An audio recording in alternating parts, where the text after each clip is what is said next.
Hello, in front of me I have little Tikes Tobi smartwatch, and I'm gonna show you how to change the screen brightness on this device.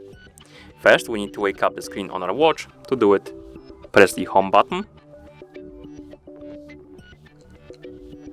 Then we need to open the menu. To do it, press the home button a couple of times until you find the menu. So I'm gonna press it a couple of times, and here we have the menu mode. After you open the menu, swipe left on the screen and tap on the settings icon. Here tap on this icon right here in the top left corner. And now swipe left or right on the screen until you find the screen brightness option, like this. And here we can adjust the screen brightness by tapping on minus or plus buttons, like this. And once you're done, simply press the home button a couple of times to exit the menu, like that. And that's how you change the screen brightness on this device. Thank you for watching.